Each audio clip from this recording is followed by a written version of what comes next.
Good morning.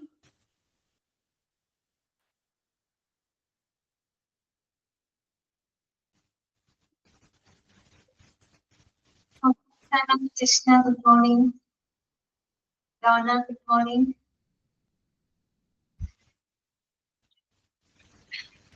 എല്ലാവരും പെട്ടെന്ന് തന്നെ കയറാട്ടോ.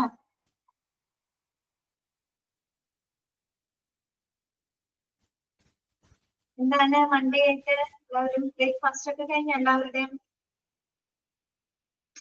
ഭക്ഷണമൊക്കെ കഴിച്ചോ രാവിലത്തെ? ഓക്കെ, കഴിച്ചു.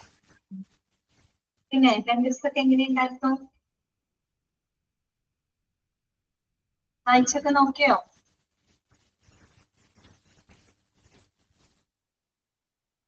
ഓക്കെ, വായിച്ചു നോക്കി. ക്ലിയർ അല്ലേ ഇത്രയും ഭാഗങ്ങളൊക്കെ? നമുക്ക് മെഡിക്കൽ റെക്കോർഡ്സ് ആണ് എടുത്തുകൊണ്ടിരുന്നത്. അത്രയും ഭാഗങ്ങളൊക്കെ ക്ലിയർ ആണല്ലോ അല്ലെ? Good morning. മിസ്സിന് രാവിലെ ആയിട്ട് ചോദിക്കാൻ വേറെ ഒന്നും ഇല്ലാന്നാവും ചിന്തിക്കുന്നത്. വായിച്ചോ പഠിച്ചോ ഇതൊക്കെയാണ് മിസ് ചോദിക്കുന്നത് അല്ലെ? വേറെ വിശേഷങ്ങളൊന്നും ഇല്ലെന്നാവും വിചാരിക്കുന്നത് അല്ലെ? എല്ലാവരും സുഖമായിട്ട് ഇരിക്കുന്നുണ്ടല്ലോ അല്ലെ?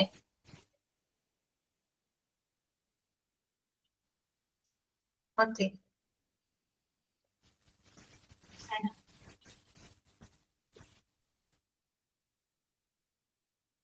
തുടങ്ങിയാലോ? ഇപ്പൊ നമുക്ക് ക്ലാസ് സ്റ്റാർട്ട് ചെയ്താലോ? 9 പേരുള്ളൂല്ലോ ക്ലാസ്സിൽ പറ്റി. അടുത്ത് തുടങ്ങി എല്ലാവർക്കും class.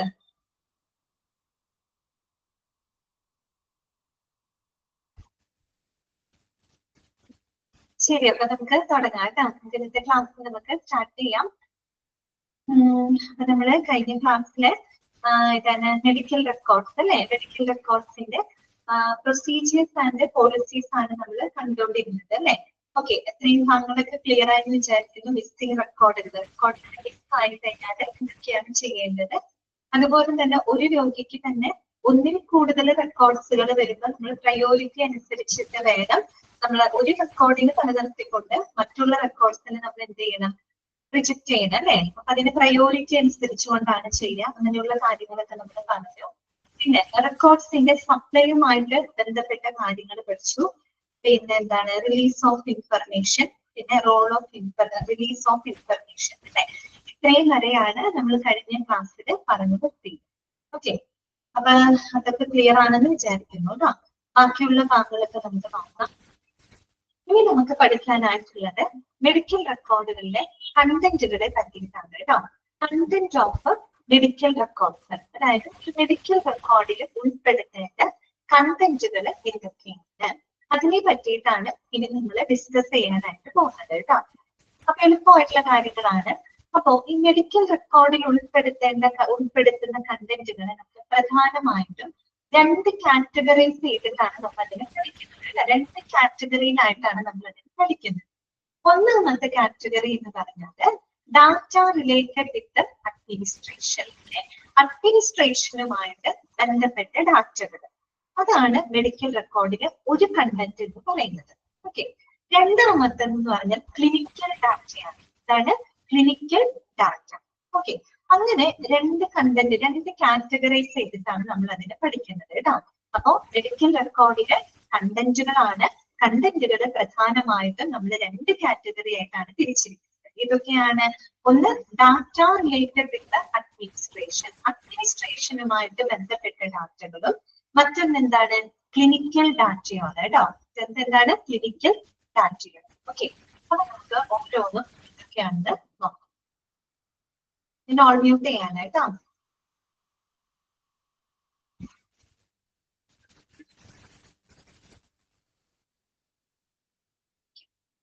Content of medical records first category എന്ന് പറയുന്നത് ഡാറ്റ റിലേറ്റഡ് വിത്ത് അഡ്മിനിസ്ട്രേഷൻ, അഡ്മിനിസ്ട്രേഷനുമായിട്ട് ബന്ധപ്പെട്ട ഡാറ്റകൾ എന്ന് പറഞ്ഞാൽ ഇപ്പൊ നമ്മളൊരു ഹോസ്പിറ്റലിലേക്ക് ഒരു പേഷ്യന്റ് വരുന്ന സമയത്ത് അല്ലെങ്കിൽ ഒരു ഹോസ്പിറ്റലൈസ് ചെയ്യപ്പെടുന്ന സമയത്ത് അല്ലെ അഡ്മിറ്റ് ചെയ്യുന്ന സമയത്ത് അഡ്മിനിസ്ട്രേഷൻ വിഭാഗം അവര് എന്താ ഫില്ല് ചെയ്യേണ്ട അല്ലെങ്കിൽ അവർക്ക് റെസ്പോൺസിബിൾ ആയിട്ട് കുറെ കാര്യങ്ങൾ ഈ ഒരു മെഡിക്കൽ റെക്കോർഡിനകത്ത് ഉൾപ്പെടുത്തേണ്ടതുണ്ട്. കുറെ അധികം ഡാറ്റകൾ അഡ്മിനിസ്ട്രേഷൻ വിഭാഗം ഹാൻഡിൽ ചെയ്യുന്നുണ്ട്. അപ്പൊ അങ്ങനെയുള്ള ഡാറ്റകളാണ് അവിടെ പറയുന്നത്. ഒന്നാമത്തത് അഡ്മിഷൻ ചാർജ് റെക്കോർഡ്. അതാണ് അഡ്മിഷൻ ചാർജ് റെക്കോർഡ് എന്തായിരിക്കും? ആ പേരിൽ തന്നെ നമുക്ക് മനസ്സിലാവും അല്ലെ. അഡ്മിഷൻ ചാർജ് റെക്കോർഡ് എന്ന് പറയുമ്പോൾ അഡ്മിഷനുമായിട്ട് ബന്ധപ്പെട്ട് വരുന്ന ചാർജുകൾ, റൂമിന്റെ റേറ്റുകളായിരിക്കാം, പിന്നെ പേഷ്യന്റിന് കൊടുക്കുന്ന ട്രീറ്റ്മെന്റുകള്, പ്രൊസീജിയറുകള്, അതിന് ഈടാക്കുന്ന ചാർജസും മറ്റും അല്ലെ. അപ്പൊ അതിനെ പറ്റിയുള്ള കുറച്ച് കാര്യങ്ങള് മെഡിക്കൽ റെക്കോർഡിനകത്ത് ഉണ്ടായിരുന്നു. അതാണ് അഡ്മിഷൻ ചാർജ് റെക്കോർഡ് എന്ന് പറയുന്നത്. രണ്ടാമത്തതാണ് അറ്റസ്റ്റേഷൻ സ്റ്റേറ്റ്മെന്റ്. അറ്റസ്റ്റേഷൻ സ്റ്റേറ്റ്മെന്റ് എന്ന് പറഞ്ഞു കഴിഞ്ഞാൽ ഒരു സ്ഥിരീകരണ സ്റ്റേറ്റ്മെന്റ് ആണ് അല്ലെ. അറ്റസ്റ്റേഷൻ സ്റ്റേറ്റ്മെന്റ് എന്ന് പറഞ്ഞാൽ എന്താണ്? ആ ഒരു മെഡിക്കൽ റെക്കോർഡിലെ വിവരങ്ങള് ആക്യുറേറ്റ് ആണ്, കംപ്ലീറ്റ് ആണ്, ജെനുവിൻ ആണ് എന്ന് സ്ഥിരീകരിക്കുന്നതിനുള്ള ഒരു സ്റ്റേറ്റ്മെന്റ് ആണ്. ഓക്കെ, ഇതാണ് ആ ഒരു മെഡിക്കൽ, ആ ഒരു പെർട്ടിക്കുലർ മെഡിക്കൽ റെക്കോർഡിനകത്ത് ഉൾപ്പെടുത്തിയിരിക്കുന്ന വിവരങ്ങള് അല്ലെങ്കിൽ ഡാറ്റകളെല്ലാം ആക്യുറേറ്റ് ആണ്, കൃത്യമാണ്, അതുപോലെ കംപ്ലീറ്റ് ആണ്, ജെനുവിൻ ആണ് എന്ന് എന്താണ് സ്ഥിരീകരിക്കുന്നതിനുള്ള സ്റ്റേറ്റ്മെന്റ് ആണ് അറ്റസ്റ്റേഷൻ സ്റ്റേറ്റ്മെന്റ്. ഓക്കെ, ദെൻ മൂന്നാമത് വരുന്നത് കണ്ടീഷൻ ഓഫ് അഡ്മിഷൻ ആണ്. കണ്ടീഷൻ ഓഫ് അഡ്മിഷൻ അതായത് പ്രവേശന വ്യവസ്ഥകളാണ്. അതായത് അഡ്മിഷനുമായിട്ട് ബന്ധപ്പെട്ട ചില ടേംസ് ആൻഡ് കണ്ടീഷൻസ് അല്ലെ, അതാണ് അതിനകത്ത് വരുന്നത്. Condition of admission. പിന്നെന്താണ്? കണ്ടന്റ് എന്നല്ല കൺസെന്റ് എന്നാണ് കേട്ടോ. നിങ്ങളുടെ ഇതില് തിരുത്തി വെക്കണം കേട്ടോ. കൺസെന്റ് എന്നാണ്, കണ്ടന്റ് എന്നാണ് അവിടെ എഴുതിയിരിക്കുന്നത്. കൺസെന്റ് കേട്ടോ, CONSENT ആണ് കേട്ടോ. Consent, consent for the release of information. അതോടൊപ്പം തന്നെ ആ ഒരു പേഷ്യന്റിന്റെ വിവരങ്ങള് എന്തെങ്കിലും പുറത്തോട്ട് റിലീസ് ചെയ്യുന്നുണ്ടെങ്കിൽ ആ റിലീസ് ചെയ്യുന്നതുമായിട്ട് ബന്ധപ്പെട്ട ഒരു കൺസെന്റ് ഫോം ഉണ്ടായിരിക്കണം. നമ്മൾ കഴിഞ്ഞ ക്ലാസ്സുകളിൽ പറഞ്ഞു അല്ലെ, മെഡിക്കൽ റെക്കോർഡിലെ വിവരങ്ങൾ റിലീസ് ചെയ്യണമെങ്കിൽ നമുക്ക് എന്ത് വേണം? ആ ഒരു പേഷ്യന്റിന്റെ അല്ലെങ്കിൽ അവരുടെ ബന്ധപ്പെട്ട റിലേറ്റീവ്സിന്റെ റെപ്രസെന്റേറ്റീവിന്റെ എന്താവശ്യമാണ്? സമ്മതം ആവശ്യമാണ് അല്ലെ, കൺസെന്റ് ആവശ്യമാണ്. അപ്പൊ ഇവിടെ അതാണ് പറയുന്നത്, consent for the release of information. ഇപ്പൊ ആ ഒരു മെഡിക്കൽ റെക്കോർഡിലെ വിവരങ്ങൾ എന്തെങ്കിലും റിലീസ് ചെയ്യുന്നുണ്ടെങ്കിൽ അതിന് പേഷ്യന്റിന്റെ കൃത്യമായിട്ടുള്ള സമ്മതം വാങ്ങിയിരിക്കും. അപ്പൊ അതിന്റെ ഒരു കൺസെന്റ് ഫോമും അതിനോടൊപ്പം ഉണ്ടായിരിക്കും. പിന്നെന്താണ്? Special consent. ചില പ്രത്യേകമായിട്ട് നമ്മൾ വാങ്ങുന്ന കൺസെന്റുകളുണ്ട്. എന്നുവെച്ചാൽ പ്രത്യേകമായിട്ട് വാങ്ങുന്ന കൺസെന്റ് എന്ന് പറയുന്നത് ഒരു സർജറി അല്ലെ. ഇപ്പൊ സർജറി ഒക്കെ ചെയ്യുന്ന സമയത്ത് നമുക്ക് എന്താവശ്യമാണ്? സ്പെഷ്യൽ കൺസെന്റ് ആവശ്യം. ഇത്രയും കാര്യങ്ങളാണ് അഡ്മിനിസ്ട്രേഷനുമായിട്ട് ബന്ധപ്പെട്ട് വരുന്ന ഡാറ്റകൾ. ക്ലിയർ ആയോ? അപ്പൊ അഡ്മിനിസ്ട്രേഷൻ എന്ന് വെച്ചാൽ അഡ്മിനിസ്ട്രേഷൻ വിഭാഗം അവര് പൂർത്തീകരിക്കേണ്ട അല്ലെങ്കിൽ അവര് ഫില്ല് ചെയ്യേണ്ടതായിട്ട് ഉള്ള മെഡിക്കൽ റെക്കോർഡിൽ ഉൾപ്പെടുത്തുന്ന ഡാറ്റകൾ ഈ പറഞ്ഞതൊക്കെയാണ്. Admission charge record, attestation statement, condition of admission, consent for the release of information, special consent. Clear ആയോ നിങ്ങൾക്ക്? ഓക്കെ ആണോ?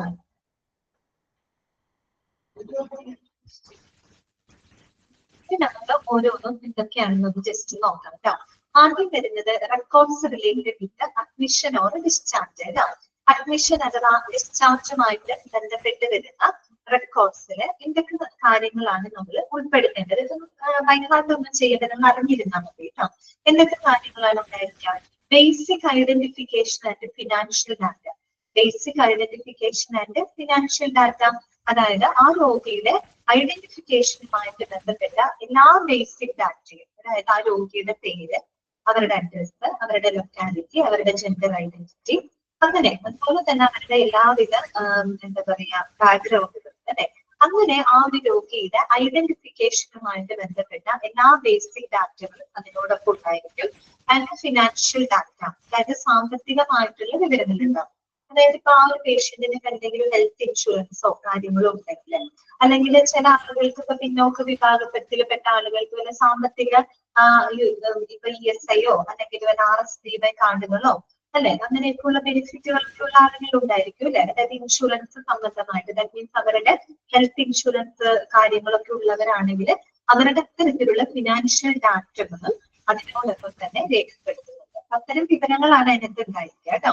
അപ്പൊ നമുക്ക് basic identification and financial data എന്ന് പറഞ്ഞാൽ ആ ഒരു പേഷ്യന്റിന്റെ ഐഡന്റിഫിക്കേഷനുമായിട്ട് ബന്ധപ്പെട്ട എല്ലാ ബേസിക് ഡാറ്റകളും ഉണ്ടായിരിക്കും, ഇൻക്ലൂഡിങ് അവരുടെ ഫിനാൻഷ്യൽ ഡാറ്റയും ഉണ്ടായിരിക്കും. ഓക്കെ, പിന്നെ എന്താ പറയുന്നത്? Data are collected at the time of admission. നമ്മൾ ഈ ഡാറ്റകൾ ഏത് സമയത്താണ് കളക്ട് ചെയ്യുന്നത്? പേഷ്യന്റിനെ അഡ്മിറ്റ് ചെയ്യുന്ന സമയത്താണ് കേട്ടോ. അഡ്മിഷൻ സമയത്താണ് നമ്മൾ ഈ പേഷ്യന്റിന്റെ വിവരങ്ങളെല്ലാം തന്നെ എന്ത് ചെയ്യുന്നത്, ശേഖരിക്കുന്നത്. അല്ലാണ്ട് പേഷ്യന്റ് ഡിസ്ചാർജ് ചെയ്ത് പോകുമ്പോഴാണ് ആ വിവരങ്ങൾ ശേഖരിക്കുന്നത് അല്ല. പേഷ്യന്റ് എപ്പോഴാണോ അഡ്മിറ്റ് ആവുന്നത് അപ്പൊ തന്നെ നമ്മൾ ആ രോഗിയുടെ എല്ലാവിധ വിവരങ്ങളും കളക്ട് ചെയ്യുന്നുണ്ട്. മൂന്നാമത്തെ പോയിന്റ് പറയുന്നത് contains identification sheet, admission or discharge record, summary sheet or face sheet. ഇതാണ് contains identification sheet, admission or discharge record, summary sheet or face sheet. അപ്പൊ നേരത്തെ പറഞ്ഞത് തന്നെയാണ് കേട്ടോ.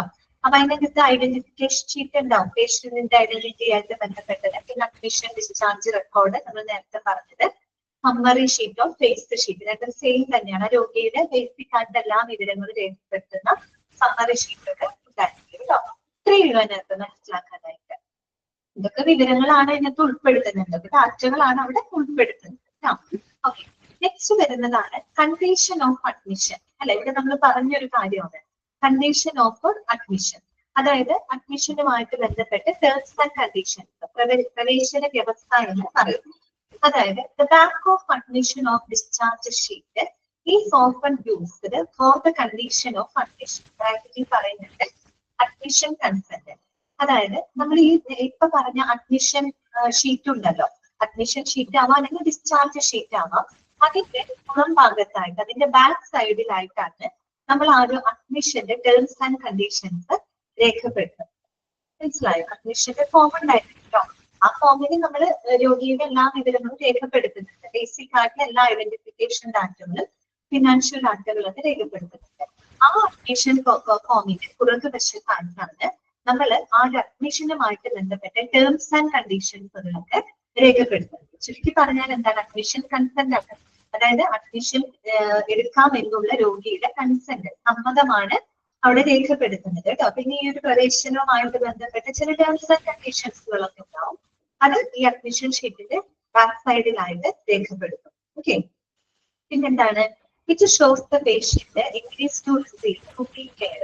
അപ്പൊ ആ ഒരു അഡ്മിഷൻ കൺസെന്റ് എന്ന് പറഞ്ഞു കഴിഞ്ഞാൽ അതെന്താണ് തരുന്നത്? It shows the patient agrees to receive the routine care. അതായത് ആ ഹോസ്പിറ്റലിൽ അഡ്മിറ്റ് ആയിട്ട് അവിടുത്തെ റൂട്ടീൻ കെയറുകൾ സ്വീകരിക്കാനായിട്ട് ആ പേഷ്യന്റ് തയ്യാറാണ് എന്ന് അറിയിച്ചുകൊണ്ടുള്ള ഒരു സമ്മതം അല്ലെങ്കിൽ ഒരു കൺസെന്റ് ആണ് നമ്മൾ അതിലൂടെ എടുക്കുന്നത്. അഡ്മിഷൻ കൺസെന്റ് എന്ന് പറഞ്ഞാൽ ആ രോഗിയുടെ കൺസെന്റ് ആണ്. അതായത് അയാൾ അവിടെ അഡ്മിറ്റ് ആവാനും അവിടെ നിന്നുള്ള റൂട്ടീൻ കെയർ സ്വീകരിക്കാനും അയാൾ തയ്യാറാണ് എന്ന് അറിയിച്ചുകൊണ്ടുള്ള ഒരു കൺസെന്റ് ആണ് നമ്മൾ അവിടെ വാങ്ങുന്നത്. ഓക്കെ, പിന്നെന്താണ്, the hospital cannot guarantee the outcome. എന്താണ് hospital cannot guarantee the outcome. അപ്പൊ അതായത് ഒരു ഔട്ട്കം, ഒരു ഫലപ്രാപ്തി അതൊരിക്കലും ഗ്യാരണ്ടി ചെയ്യുന്നില്ല. ഹോസ്പിറ്റൽ ഒരിക്കലും അത് ഗ്യാരണ്ടി ചെയ്യുന്നില്ല. എന്താ ഉദ്ദേശിക്കുന്നത്? അതായത് ഒരു ഹോസ്പിറ്റൽ മാക്സിമം ഏറ്റവും നല്ല ട്രീറ്റ്മെന്റുകൾ പേഷ്യൻസിന് കൊടുക്കും, അത് ഉറപ്പാണ്. പക്ഷെ എന്നിരുന്നാലും നമ്മൾ കൊടുക്കുന്ന ട്രീറ്റ്മെന്റിന് എത്രത്തോളം ഫലപ്രാപ്തി ഉണ്ട് അല്ലെങ്കിൽ ഔട്ട്കം എന്തായിരിക്കും എന്ന് ഒരിക്കലും ഗ്യാരണ്ടി ചെയ്യാനായിട്ട് ഒരിക്കലും ആർക്ക് സാധിക്കില്ല? ഹോസ്പിറ്റലിന് സാധിക്കില്ല. പക്ഷെ അതിന്റെ അർത്ഥം എന്താണ്? അതില് വേറെ നെഗറ്റീവ് മീനിങ് അല്ല. ഹോസ്പിറ്റലിൽ എപ്പോഴും നല്ല ട്രീറ്റ്മെന്റുകൾ തന്നെ, മാക്സിമം നല്ല പരിചരണങ്ങളും കെയറിങ്ങും ഒക്കെ ഹോസ്പിറ്റലിൽ കൊടുക്കും. പക്ഷെ അതിൽ നിന്നുള്ള ഔട്ട്കം എന്തായിരിക്കും എന്ന് ഉറപ്പാക്കാനായിട്ട്, ആ ഒരു ഫലപ്രാപ്തി ഗ്യാരണ്ടി ചെയ്യാനായിട്ട് ഒരിക്കലും ഒരു ഹോസ്പിറ്റലിന് സാധിക്കില്ല. ഓക്കെ, അതുപോലെ തന്നെ it is the duty of the admission clerk to describe to the patient the contents of this form and its purpose. അതുപോലെ ഈ ഒരു അഡ്മിഷൻ ഫോമിന്റെ കണ്ടന്റുകളെ പറ്റിയിട്ടും അതുപോലെ അതിന്റെ പർപ്പസ് എന്താണ് എന്നതിനെ പറ്റിയിട്ടും രോഗിക്ക് വിശദമാക്കി കൊടുക്കുന്നതിനുള്ള ഉത്തരവാദിത്വം ആർക്കാണുള്ളത്? അഡ്മിഷൻ ക്ലർക്കിനാണ്. ആർക്കാണ്? അഡ്മിഷൻ ക്ലർക്കിനാണ്. ക്ലിയർ ആയോ? അപ്പോൾ അഡ്മിഷൻ ക്ലർക്ക് ആണ് വേണമെങ്കിൽ ചോദിക്കാം കേട്ടോ. The duty of dash to describe to the patient the contents of the admission form and its purpose. അതൊരു അഡ്മിഷൻ ഫോമുമായിട്ട് ബന്ധപ്പെട്ട് അതിൽ വരുന്ന കണ്ടന്റുകൾ, അത് എന്തൊക്കെയാണ് അതിന്റെ പർപ്പസുകൾ എന്നതിനെ പറ്റിയിട്ട് രോഗികൾക്ക് വേണ്ട വിവരങ്ങൾ കൊടുക്കാനുള്ള ഉത്തരവാദിത്തം ആർക്കാണുള്ളത്? അഡ്മിഷൻ ക്ലർക്കിനാണ് ഉള്ളത്.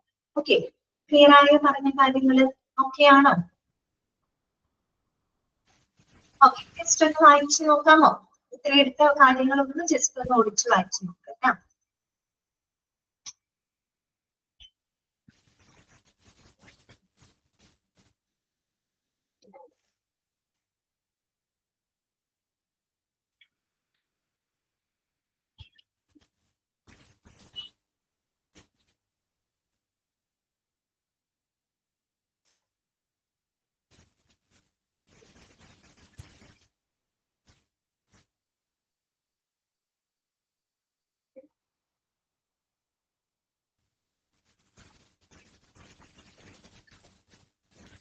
ഓക്കെ അല്ലേ എല്ലാവർക്കും?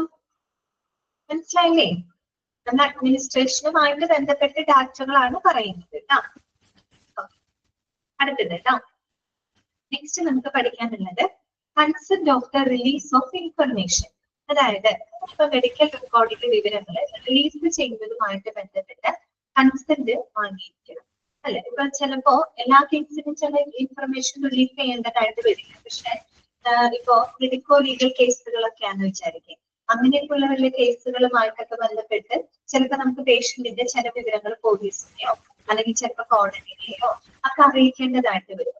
ബന്ധപ്പെട്ട മറ്റു അധികാരികളെയൊക്കെ അറിയിക്കേണ്ട കേസുകളാണെങ്കിൽ അത്തരം എന്താ പറയാ പേഷ്യൻസിന്റെ മെഡിക്കൽ റെക്കോർഡിലെ ചില വിവരങ്ങൾ റിലീസ് ചെയ്യണമെങ്കിൽ നമുക്ക് എന്ത് വേണം? അവരുടെ കൺസെന്റ് ആവശ്യം അല്ലെ, അവരുടെ സമ്മതം നമുക്ക് ആവശ്യമാണ്. ആ ഒരു കൺസെന്റ് ഫോമും കൂടെ അതിനോടൊപ്പം ഉണ്ടായിരിക്കുന്നതാണ് പറയുന്നത്. ഓക്കെ, കൺസെന്റ് ഇത് permits the hospital to send to specifically named organisations the copies of the patient's medical record. അറിയാവുന്ന കാര്യമാണ്. അതായത് മെഡിക്കൽ റെക്കോർഡിലെ ചില വിവരങ്ങളുമായിട്ട് ബന്ധപ്പെട്ട കോപ്പികൾ ചില സ്പെഷ്യലൈസ്ഡ് ഓർഗനൈസേഷന് അയക്കുന്നതിനുള്ള അനുവാദം ഈ ഒരു കൺസെന്റിലൂടെ നമുക്ക് ലഭിക്കുകയാണ്. സ്പെഷ്യൽ ഓർഗനൈസേഷൻ എന്ന് പറയുമ്പോൾ ചിലപ്പോൾ ആ ഒരു മെഡിക്കോ ലീഗൽ കേസ് ആണെങ്കിലും അതുമായിട്ട് ബന്ധപ്പെട്ട് ചിലപ്പോൾ ഒരു പോലീസ് ഉദ്യോഗസ്ഥരെ ആവാം, അല്ലെങ്കിൽ ചിലപ്പോൾ ഒരു കോടതിയിലോട്ടാവാം അല്ലെ, അല്ലെങ്കിൽ വല്ല മജിസ്ട്രേറ്റിന്റെ മുമ്പാകെ ആവാം. അങ്ങനെയൊക്കെയുള്ള കാര്യങ്ങൾ അങ്ങനെയുള്ള ഓർഗനൈസേഷനിലേക്കോ അല്ലെങ്കിൽ വ്യക്തികൾക്കോ ചില വിവരങ്ങൾ റിലീസ് ചെയ്യണമെങ്കിൽ നമുക്ക് ആ ഒരു പേഷ്യന്റിന്റെ കൺസെന്റ് ആവശ്യമാണ്. അപ്പൊ കൺസെന്റ് കിട്ടിക്കഴിഞ്ഞാൽ നമുക്ക് എന്ത് ചെയ്യാം? ആ കോപ്പികൾ അവർക്ക് റിലീസ് ചെയ്യാവുന്നതാണ്. ഓക്കെ, പിന്നെ അടുത്ത എന്താണ്? It is on the back of the admission of discharge form. അതും നേരത്തെ പറഞ്ഞ പോലെ അഡ്മിഷൻ അല്ലെങ്കിൽ ഡിസ്ചാർജ് ഫോമിന്റെ പുറകിലായിട്ടായിരിക്കും നമ്മൾ ആ ഒരു കൺസെന്റ് വാങ്ങുന്നത് കേട്ടോ. രോഗിയുടെ കൺസെന്റ് നമ്മൾ വാങ്ങുന്നത്. ഓക്കെ, അഡ്മിഷൻ കൺസെന്റ് വാങ്ങുന്നത് അഡ്മിഷൻ ഫോമിന്റെ പുറകിലായിട്ട് തന്നെയാണ്. അവിടെ തന്നെയാണ് നമ്മൾ ഈ ഒരു റിലീസ് ഓഫ് ഇൻഫർമേഷനുമായിട്ട് ബന്ധപ്പെട്ട കൺസെന്റുകൾ രേഖപ്പെടുത്തുന്നത്. അടുത്ത നോക്കാം, patient signature of this form permits to the hospital to release the medical information contained during the current episode of care. വേറൊന്നുമല്ല, ആ ഒരു ഫോമിനകത്ത് നമ്മൾ പേഷ്യന്റിന്റെ സിഗ്നേച്ചർ വാങ്ങുന്നതോടുകൂടി, പേഷ്യന്റിന്റെ സൈൻ വാങ്ങുന്നതോടുകൂടി ആ ഒരു ഹോസ്പിറ്റലിന് ആ രോഗിയെ പറ്റിയിട്ട് സമാഹരിച്ച എല്ലാ വിവരങ്ങളും റിലീസ് ചെയ്യുന്നതിനുള്ള അനുവാദം ആർക്ക് ലഭിക്കുകയാണ്? ഹോസ്പിറ്റലിന് ആ ഒരു കൺസെന്റിലൂടെ ലഭിക്കുകയാണ്. ഓക്കെ, നമുക്കറിയാലോ, നമ്മൾ ഓൾറെഡി പഠിച്ചതാണ്. ഇൻഫർമേഷൻസ് റിലീസ് ചെയ്യുമ്പോൾ പേഷ്യന്റിന്റെ കൺസെന്റ് വാങ്ങിയിട്ട് വേണം ചെയ്യാനായിട്ട്. ഓക്കെ, പിന്നെ അടുത്തതാണ് സ്പെഷ്യൽ കൺസെന്റ് ആണ് കേട്ടോ. സ്പെഷ്യൽ കൺസെന്റ് എന്ന് പറഞ്ഞാൽ എന്താണ്? നമ്മൾ പ്രത്യേകമായിട്ട് വാങ്ങുന്ന ചില സംബന്ധങ്ങൾ. ഏറ്റവും എക്സാമ്പിൾ ആയിട്ട് പറയാൻ സർജറി അല്ലെ. ഇപ്പൊ ഒരു സർജറി അല്ലെങ്കിൽ നമുക്ക് ഒരു നമ്മൾ ഓൾറെഡി ലീഗൽ ഇഷ്യൂസ് പേഷ്യന്റ് പഠിച്ചതാണ് അല്ലെ, നമുക്ക് പഠിച്ചതാണ്. അപ്പോ ഒരു പേഷ്യന്റിന് ട്രീറ്റ്മെന്റ് ചെയ്യാനാണെങ്കിലും പ്രൊസീജിയർ ചെയ്യാനാണെങ്കിലും എന്ത് ചെയ്യണമെങ്കിലും ആ പേഷ്യന്റിന്റെ സമ്മതം നമുക്ക് ആവശ്യമാണ്. അപ്പൊ അതന്നെയാണ് അവിടെ പറയുന്നത് special consent needed for any non-routine diagnostic therapeutic procedure done on the patient. അതായത് നമ്മളൊരു പേഷ്യന്റിന് നോൺ റൂട്ടീൻ ആയിട്ട് ചെയ്യുന്ന ഏതെങ്കിലും ഡയഗ്നോസ്റ്റിക് തെറാപ്യൂട്ടിക് പ്രൊസീജിയറിന്റെ ഭാഗമായിട്ട് നമുക്ക് എന്ത് ആവശ്യമായിട്ട് വരും? സ്പെഷ്യൽ കൺസെന്റ് ആവശ്യമായിട്ട് വരും. നോൺ റൂട്ടീൻ ആയിട്ട് ചെയ്യുന്ന diagnostic procedure like surgery. Surgery എന്നൊക്കെ പറയുമ്പോൾ ഡെയിലി ചെയ്യുന്ന കാര്യമൊന്നുമല്ലല്ലോ. നോൺ റൂട്ടീൻ ആയിട്ട് എന്തെങ്കിലും എമർജൻസി കൊണ്ടായിരിക്കും നമ്മളൊരു സർജറി ചെയ്യുന്നുണ്ടാവാം. അപ്പൊ അത്തരത്തിലുള്ള നോൺ റൂട്ടീൻ ആയിട്ടുള്ള ഡയഗ്നോസ്റ്റിക് തെറാപ്യൂട്ടിക് പ്രൊസീജിയറിന് എന്താ ആവശ്യമാണ്? സ്പെഷ്യൽ കൺസെന്റ് ആവശ്യമാണ്. Okay, this is the written proof that the patient agrees to the procedure recorded on the form. അപ്പോ ഇങ്ങനെ ഒരു സ്പെഷ്യൽ കൺസെന്റ് എന്ന് പറഞ്ഞു കഴിഞ്ഞാൽ ആ ഒരു പെർട്ടിക്കുലർ പ്രൊസീജിയർ ചെയ്യുന്നതിനായിട്ട് രോഗിക്ക് സമ്മതമാണ് എന്ന് അറിയിച്ചുകൊണ്ടുള്ള രേഖാമൂലമുള്ള ഒരു പ്രൂഫാണ് നമുക്ക് ഈ ഒരു സ്പെഷ്യൽ കൺസെന്റിലൂടെ ലഭിക്കുന്നത്. അതായത് രോഗി തന്നെ രേഖാമൂലം ആ ഒരു കൺസെന്റ് നമുക്ക് തരികയാണ്. ഓക്കെ, അപ്പൊ അത്രേ ഉള്ളൂ. പിന്നെന്താണ്? condition of participation required that the medical staff bylaws and rules and regulations states that a surgical operation may be executed only on consent of the patient or legal representative except in emergency. അതായത് except in emergency, that means emergency situations ഒഴികെ, അതായത് emergency സാഹചര്യങ്ങളിൽ ഒഴികെ എപ്പോഴും ഒരു പേഷ്യന്റിന്റെയോ അല്ലെങ്കിൽ അവരുടെ ഒരു ലീഗൽ റെപ്രസെന്റേറ്റീവിന്റെയോ സമ്മതത്തോടുകൂടി മാത്രമേ എന്ത് ചെയ്യാനായിട്ട് പാടുള്ളൂ, ശസ്ത്രക്രിയ നടത്താനായിട്ട് പാടുള്ളൂ. അതാണ് നമ്മൾ സ്പെഷ്യൽ കൺസേൺ കൃത്യമായിട്ട് മെഡിക്കൽ സ്റ്റാഫ് റൂൾസ് ആൻഡ് റെഗുലേഷൻസിൽ കൃത്യമായിട്ട് പറയുന്നുണ്ട്. ഓക്കെ, അത് കണ്ടീഷൻ അവർ പറയുന്നുണ്ട് എമർജൻസി കണ്ടീഷൻ ഒഴികെ. അപ്പൊ പെട്ടെന്ന് ഒരു എമർജൻസി കണ്ടീഷനാണ്, ഇമ്മീഡിയറ്റ് ആയിട്ട് തന്നെ സർജറി ചെയ്യണം, അല്ലെങ്കിൽ ആ രോഗിയുടെ ജീവൻ ആവും എന്നുണ്ടെങ്കിൽ ചിലപ്പോൾ നമുക്ക് കൺസെന്റ് വാങ്ങാണ്ട് തന്നെ ചെയ്യേണ്ടതായിട്ട് വരും. പക്ഷെ അത്തരം സിറ്റുവേഷൻസ് ഒഴികെ ബാക്കി എല്ലാ സാഹചര്യത്തിലും ഒന്നുകിൽ രോഗിയുടെ അല്ലെങ്കിൽ അവരുടെ റെപ്രസെന്റേറ്റീവിന്റെ സമ്മതത്തോടുകൂടി മാത്രമേ എന്ത് ചെയ്യാനായിട്ട് പാടുള്ളൂ, സർജറികൾ ചെയ്യാനായിട്ട് പാടുള്ളൂ. ഓക്കെ, ക്ലിയർ ആയല്ലോ? ഇത്രയും കാര്യങ്ങളാണ് അഡ്മിനിസ്ട്രേഷനുമായിട്ട് ബന്ധപ്പെട്ട് വരുന്ന ഡാറ്റകൾ. എന്തൊക്കെയാണ് നമ്മൾ പറഞ്ഞത്? Admission and charge, admission charge record, attestation statement, condition of admission, consent for the release of information and special consent. ഇത്രയും കാര്യങ്ങള് അഡ്മിനിസ്ട്രേഷൻ വിഭാഗമാണ് ഹാൻഡിൽ ചെയ്യുന്നത്. ഓക്കെ, അപ്പൊ അവര് കൈകാര്യം ചെയ്യുന്ന ഡാറ്റകൾ അതെന്ന് പറഞ്ഞ് മെഡിക്കൽ റെക്കോർഡിന്റെ ഒരു കണ്ടന്റ് ആയിട്ട് വരുന്നു. Okay, content related with administration. Clear ആയോ? അത്രയും ആ കണ്ടന്റ് ഓക്കെ ആണോ? നിങ്ങൾക്ക് മനസ്സിലായോ? ഓക്കെ, ഇനി നമുക്ക് രണ്ടാമത്തെ കാറ്റഗറിയിലോട്ട് കടക്കാം. രണ്ടാമത്തെ കാറ്റഗറി എന്താണ്? ക്ലിനിക്കൽ ഡാറ്റയാണ്. അടുത്ത കണ്ടന്റ് എന്താണ്? ക്ലിനിക്കൽ ഡാറ്റയാണ്. ആ പേര് സൂചിപ്പിക്കുന്നത് പോലെ തന്നെ നമുക്കറിയാം ക്ലിനിക്കൽ ഡാറ്റ എന്ന് പറയുന്നത് എന്തായിരിക്കും? അതായത് ഡോക്ടേഴ്സ്, നഴ്സസ് അവര് കൊടുക്കുന്ന ട്രീറ്റ്മെന്റ് സംബന്ധമായിട്ടുള്ള ഡാറ്റകളാണ് അല്ലെ, അല്ലെങ്കിൽ മെഡിക്കൽ പ്രൊഫഷണൽസ്, മറ്റ് നഴ്സിംഗ് സ്റ്റാഫുകൾ അവരെല്ലാം തന്നെ രേഖപ്പെടുത്തുന്ന ഡാറ്റകളാണ് അല്ലെ ക്ലിനിക്കൽ ഡാറ്റ. മറ്റത് അഡ്മിനിസ്ട്രേഷൻ വിഭാഗം ഹാൻഡിൽ ചെയ്യുന്ന ഡാറ്റകളാണ്. അതൊരു കണ്ടന്റ് ആണ്. അതുകൂടാണ്ട് ക്ലിനിക്കൽ ഡാറ്റയിൽ മെഡിക്കൽ റെക്കോർഡിന്റെ മറ്റൊരു കണ്ടന്റ് ആണ് കേട്ടോ. ഈ ക്ലിനിക്കൽ ഡാറ്റയിൽ നമുക്കൊരു 10-23 പഠിക്കാനുണ്ട് കേട്ടോ. ക്ലിനിക്കൽ ഡാറ്റയിൽ ഒരു 23 നമുക്ക് പഠിക്കാനായിട്ട്. അപ്പൊ ഓരോന്ന് എന്തൊക്കെയാണ് നോക്കാം. First one, admission or discharge record, medical history, physical examination. പിന്നെ ഇവിടെ ഫിസിഷ്യൻസ് ഓർഡർ ഉണ്ട് കേട്ടോ. അത് നിങ്ങളുടെ ടെക്സ്റ്റിൽ എന്തെങ്കിലും ഒന്ന് എഴുതി ചേർക്കണം കേട്ടോ. ഫിസിഷ്യൻസ് ഓർഡർ എന്ന് എഴുതി ചേർക്കുക കേട്ടോ. Order, physicians order. ഓക്കെ, പിന്നെ വരുന്നത് progress note, pathology report, radiology report, electrocardiograph report, അതായത് ECG report, consultation report, operative data, anaesthesia report, recovery room record, operative report. അത് തന്നെയാണ് ഓപ്പറേറ്റീവ് ഡാറ്റ എന്ന് പറയുന്നത് കേട്ടോ. ഓപ്പറേറ്റീവ് ഡാറ്റ എന്ന് പറയുന്നത് ഓപ്പറേറ്റീവ് റിപ്പോർട്ടും ഒന്ന് തന്നെയാണ്. പിന്നെ nursing data, nurses notes, TPR graphic chart, medication sheet, diet chart, physical therapy report, respiratory therapy report, miscellaneous reports, laboratory reports, discharge summary. Okay, അപ്പൊ ശരിക്കും നോക്കുകയാണെങ്കിൽ 22 വരുള്ളൂ. കാര്യം ഓപ്പറേറ്റീവ് റിപ്പോർട്ടും ഓപ്പറേറ്റീവ് ഡാറ്റ എന്ന് പറയുന്നത് സെയിം ആണ് കേട്ടോ. ഓക്കെ, ഇത്രയുമാണ് നമ്മൾ ഒരു മെഡിക്കൽ റെക്കോർഡിൽ ഉൾപ്പെടുത്തുന്ന ക്ലിനിക്കൽ ഡാറ്റകൾ ഈ പറഞ്ഞിരിക്കുക. ഇനി ഓരോന്ന് എന്താണെന്നുള്ളത് നമുക്ക് മനസ്സിലാക്കാം. ക്ലിയർ? ഓക്കെ, ഓക്കെ ആണോ? നിങ്ങൾക്ക് കിട്ടുന്നുണ്ടോ? പറയുന്ന കാര്യങ്ങളൊക്കെ നിങ്ങളിലേക്ക് എത്തുന്നുണ്ടോ? എന്താണ്? ഫിസിഷ്യൻ പ്രോഗ്രസ് നോട്ട് എന്നാണ് കിടക്കുന്നത് അല്ലെ.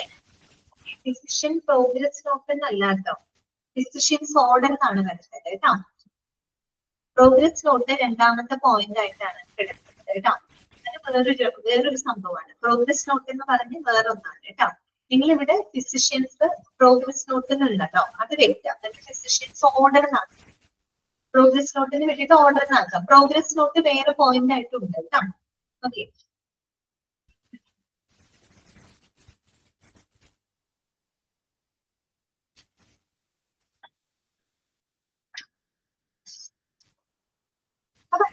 ഓരോന്നും എന്തൊക്കെയാന്ന് നോക്കുന്നത്. വളരെ എളുപ്പമുള്ള കാര്യങ്ങളാണ്. ഇതൊന്നും കാണാപ്പാടം പഠിക്കേണ്ട ഒന്നുമില്ല. നമ്മളൊക്കെ പലതവണയായിട്ട് ഹോസ്പിറ്റലിൽ പോയിട്ടുള്ള ആൾക്കാരാണ്, ഡോക്ടറെയൊക്കെ കണ്ടിട്ടുള്ള ആൾക്കാരാണ്. അപ്പൊ നമ്മള് ഡെയിലി ലൈഫിൽ എക്സ്പീരിയൻസ് ചെയ്തിട്ടുള്ള കാര്യങ്ങളൊക്കെ തന്നെയാണ് ഈ പറയുന്ന റിപ്പോർട്ടുകൾ കേട്ടോ. പെട്ടെന്ന് നിങ്ങൾക്ക് മനസ്സിലാക്കാൻ പറ്റുന്നതാണ്. അപ്പൊ ഫസ്റ്റ് നമുക്ക് നോക്കാം അഡ്മിഷൻ ആൻഡ് ഡിസ്ചാർജ് റെക്കോർഡ്. അപ്പൊ നിങ്ങൾക്കൊരു സംശയം തോന്നും, ഇതേ അഡ്മിഷൻ ആൻഡ് ഡിസ്ചാർജ് റെക്കോർഡ് എവിടെ വന്നിട്ടുണ്ട്? അഡ്മിനിസ്ട്രേഷനുമായിട്ട് ബന്ധപ്പെട്ട ഡാറ്റയും വന്നിട്ടുണ്ടായിരുന്നു ഇല്ലേ? അഡ്മിഷൻ ചാർജ് റെക്കോർഡ് എന്ന് പറഞ്ഞ് വന്നിട്ടുണ്ടായിരുന്നില്ലേ? ഇവിടെയും അത് വരുന്നുണ്ട്. Admission or discharge record. അതെന്താണെന്നറിയുക, അഡ്മിനിസ്ട്രേഷൻ വിഭാഗം ഫില്ല് ചെയ്യേണ്ട കുറെ അഡ്മിഷൻ സംബന്ധമായിട്ടുള്ള കാര്യങ്ങളുണ്ട്. അതുകൂടാണ്ട് നമ്മുടെ ഡോക്ടേഴ്സ്, നഴ്സ് അവര് ഫില്ല് ചെയ്യേണ്ടതായിട്ടുള്ള അഡ്മിഷനുമായിട്ട് ബന്ധപ്പെട്ട കുറെ ഡാറ്റകളുണ്ട്.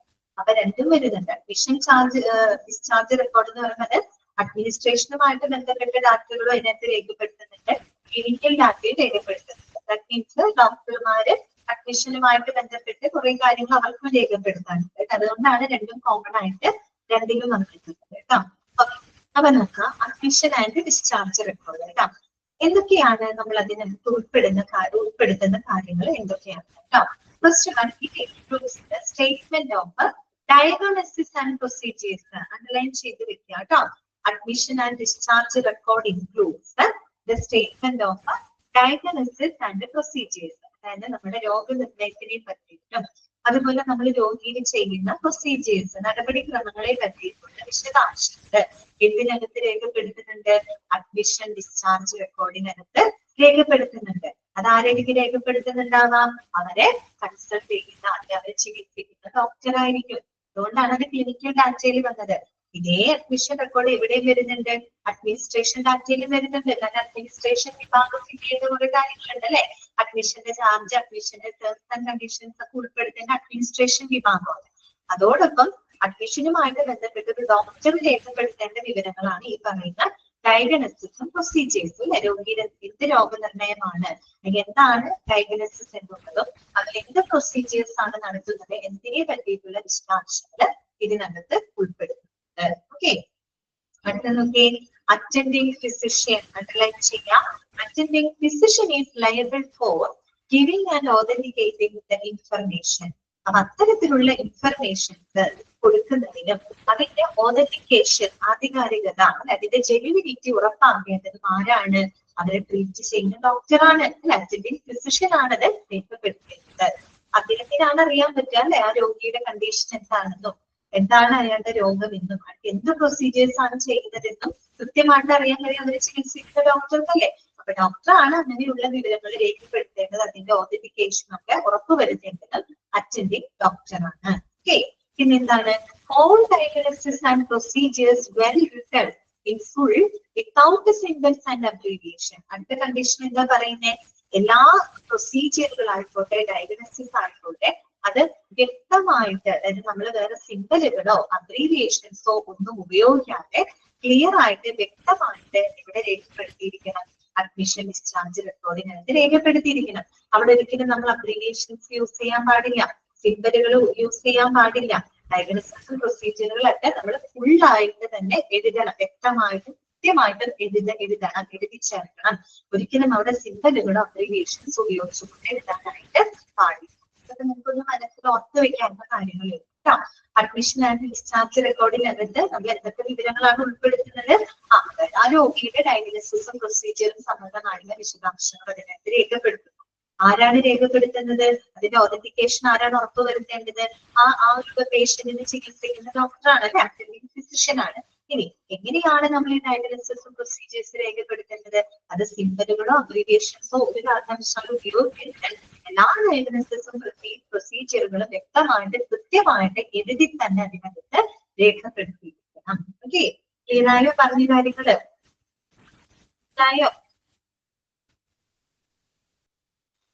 ഓക്കെ അല്ലേ? അടുത്തതാണ് മെഡിക്കൽ ഹിസ്റ്ററി കേട്ടോ. മെഡിക്കൽ ഹിസ്റ്ററി എന്താണ്? മെഡിക്കൽ ഹിസ്റ്ററി എന്നതുകൊണ്ട് ഉദ്ദേശിക്കുന്നത് എന്തായിരിക്കും? നമ്മൾ സാധാരണ ഒരു ഡോക്ടറെ കാണാൻ പോകുമ്പോൾ നമ്മൾ ഡോക്ടർ നമ്മളോട് കുറെ കാര്യങ്ങൾ ചോദിക്കും അല്ലെ. അതിൽ നിന്ന് നമ്മളോട് ചെല്ലുമ്പോൾ ഡോക്ടർ നമ്മളെ പരിശോധിക്കുകയാണോ ചെയ്യുക? അല്ല, ഡോക്ടർ നമ്മളോട് സംസാരിക്കും. എന്താ പ്രശ്നം എന്ന് ചോദിക്കും അല്ലെ. എന്തൊക്കെയാണ് നിങ്ങളുടെ പ്രശ്നം എന്നൊക്കെ നമ്മളോട് പറയാൻ ചോദിക്കും അല്ലെ. അല്ലെങ്കിൽ നമ്മുടെ സിംറ്റംസുകൾ എന്തൊക്കെയാണ്, കുറെ കാര്യങ്ങൾ ഡോക്ടേഴ്സ് നമ്മളോട് ചോദിക്കും. എന്താണ് നിങ്ങളുടെ ബുദ്ധിമുട്ട്, നിങ്ങൾക്ക് എന്താ നിലവിൽ എന്തൊക്കെ പ്രശ്നങ്ങളുണ്ട്, അല്ലെങ്കിൽ നമ്മുടെ രോഗത്തിന്റെ ലക്ഷണങ്ങൾ എന്തൊക്കെയാണെന്നൊക്കെ ഡോക്ടർ ചോദിക്കും. അതുപോലെ ചിലപ്പോൾ ഡോക്ടർ ചോദിക്കില്ലേ, ചില രോഗങ്ങളിലൊക്കെ ചോദിക്കും നമ്മുടെ ഫാമിലിയിൽ ആർക്കെങ്കിലും ഇതുപോലെയുള്ള ബുദ്ധിമുട്ടുകളുണ്ടോ, അങ്ങനെയുള്ള കാര്യങ്ങളൊക്കെ ചോദിക്കും. അത് തന്നെയാണ് എന്ത് മെഡിക്കൽ ഹിസ്റ്ററി എന്നതുകൊണ്ട് ഉദ്ദേശിക്കുന്നത്. അതായത് ഒരു ഡോക്ടർ നമ്മളോട് വിവരങ്ങൾ ചോദിക്കും. ആ വിവരങ്ങളുടെ അടിസ്ഥാനത്തിൽ ഡോക്ടർ എന്ത് ചെയ്യാണ്? ഒരു പ്രാഥമിക താൽക്കാലിക രോഗനിർണയം അവിടെ നടത്തുകയാണ്. അതാണ് ഒരു പ്രാഥമികമായിട്ടുള്ള താൽക്കാലിക രോഗനിർണയം നമ്മളോട് ചോദിച്ചുകൊണ്ട് ഡോക്ടർ എന്ത് ചെയ്യാണ്? നിശ്ചയിക്കാണ്. അതാണ് എന്ത് മെഡിക്കൽ ഹിസ്റ്ററി എന്നത് ഉദ്ദേശിക്കുന്നത്. പറഞ്ഞ മനസ്സിലായോ? അതായത് നമ്മളോട് പല കാര്യങ്ങളും ചോദിച്ചുകൊണ്ട് ഒരു കൺഫർമേഷൻ അല്ല ഡോക്ടർ നടത്തുന്നത്. അതോടെ നമ്മുടെ രോഗത്തെ പറ്റി ലക്ഷണങ്ങളെ പറ്റിയൊക്കെ ചോദിക്കുമ്പോൾ ഡോക്ടറിന് ഒരു അസംഷൻ ഉണ്ടാവും, ഇന്ന രോഗമാവാം അല്ലെങ്കിൽ ഇന്ന പ്രശ്നമാകാം. അതൊരു താൽക്കാലിക രോഗനിർണയമാണ്, കൺഫർമേഷൻ ഇല്ല. കൺഫർമേഷൻ കിട്ടണമെങ്കിൽ നമ്മൾ എന്ത് ചെയ്യണം? ചില ലാബ് ടെസ്റ്റുകൾ, മറ്റുള്ള ഫിസിക്കൽ എക്സാമിനേഷൻ ഒക്കെ നടത്തി കഴിഞ്ഞാൽ മാത്രമേ നമുക്ക് അതിന്റെ കൺഫർമേഷൻ കിട്ടുള്ളൂ.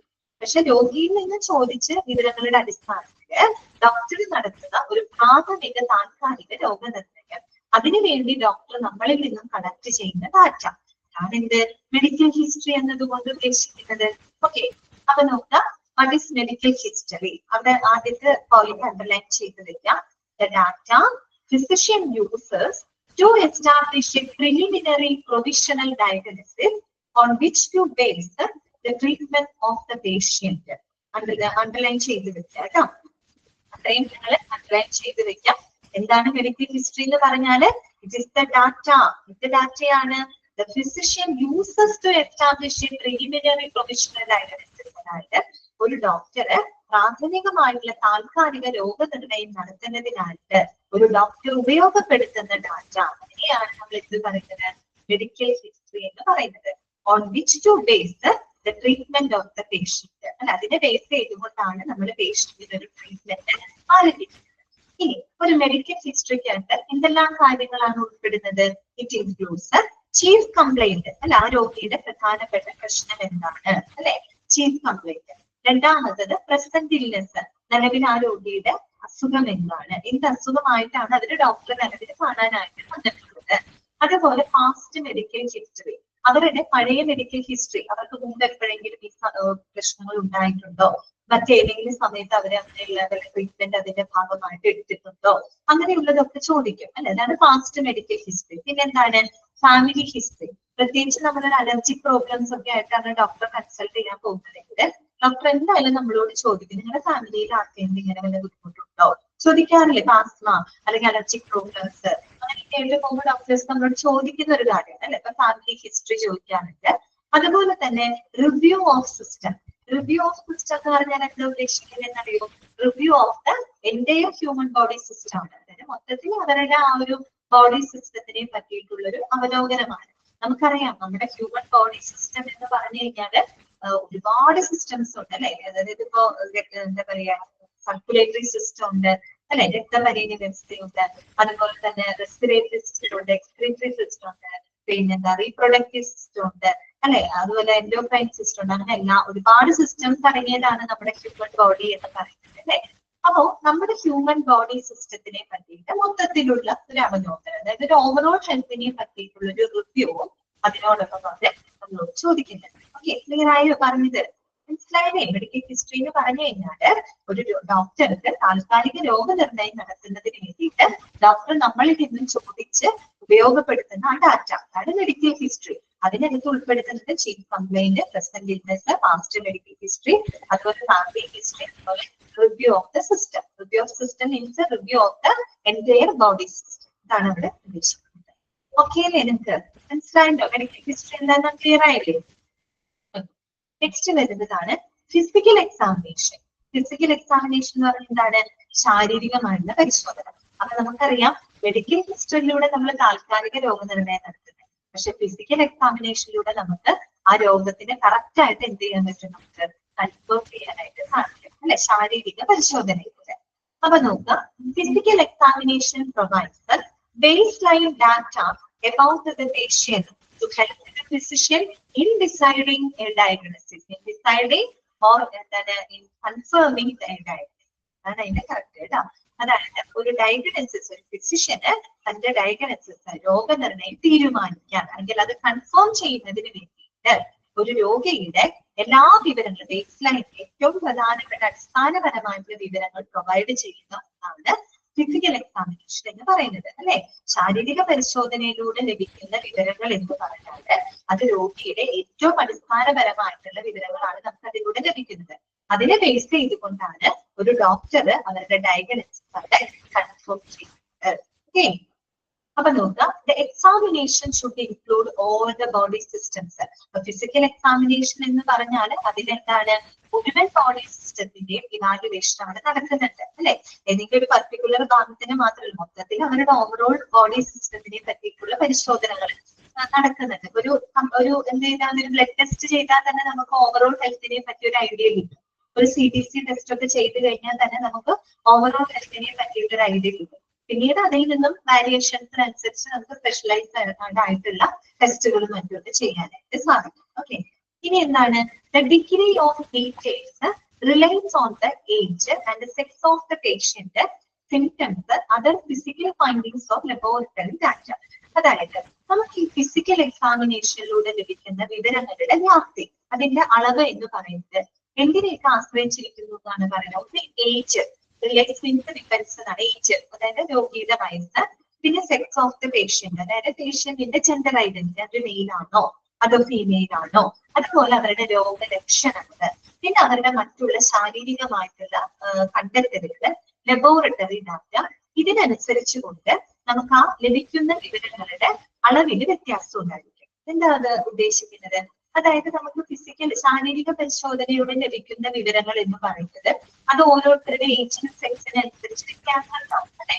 ഇപ്പൊ നമുക്കറിയാം, ഒരു പ്രായം കൂടിയ ഒരാളാണെന്ന് വെച്ച് കഴിഞ്ഞാൽ അയാൾക്ക് ഒരു പക്ഷേ നമുക്ക് ഒരുപാട് ശാരീരികമായിട്ടുള്ള ബുദ്ധിമുട്ടുകളുള്ള ആളുകളായിരിക്കും. പ്രായം ചെല്ലുന്നതോറും അതിനനുസരിച്ച് അസുഖങ്ങൾ ഉണ്ടാവും. അപ്പൊ കൂടുതൽ ടെസ്റ്റുകളും കാര്യങ്ങളും നമുക്ക് ചിലപ്പോൾ ചെയ്യേണ്ടതായിട്ട് വരും അല്ലെ. അതുപോലെ സെക്സ് ഓഫ് ദ പേഷ്യന്റ് അല്ലെ, ജെൻഡർ ഐഡന്റിറ്റി. ഇപ്പൊ നമുക്കറിയാം പുരുഷന്മാർക്ക് വരാവുന്ന അസുഖങ്ങള്, സ്ത്രീകൾക്ക് വരാവുന്ന അസുഖങ്ങള് അല്ലെ, രണ്ടും വ്യത്യാസമുണ്ട്. ഇപ്പൊ സ്ത്രീകൾക്ക് ഈ പറയുന്ന പോലെ അവരുടെ ഗൈനക്കോളജിക്കലായിട്ട് ധാരാളം പ്രോബ്ലംസുകൾ ഉണ്ടാവാം, അല്ലെങ്കിൽ അവരുടെ ഹോർമോണുകളുമായിട്ട് ബന്ധപ്പെട്ട പ്രോബ്ലംസ് ഉണ്ടാവും. അപ്പൊ അതിനനുസരിച്ച് ടെസ്റ്റുകൾ വ്യത്യാസം ഉണ്ടായിരിക്കും, അതിലൂടെ ലഭിക്കുന്ന വിവരങ്ങൾ വ്യത്യാസം ഉണ്ടാവും അല്ലെ. അതുപോലെ തന്നെ പുരുഷന്മാരുടെ കേസിലാണെങ്കിലും അവർക്ക് അവരുടേതായ ഹോർമോണൽ പ്രശ്നങ്ങളുണ്ട്, ആ രീതിയിൽ വരുന്ന അസുഖങ്ങൾ ഉണ്ടാവും അല്ലെ.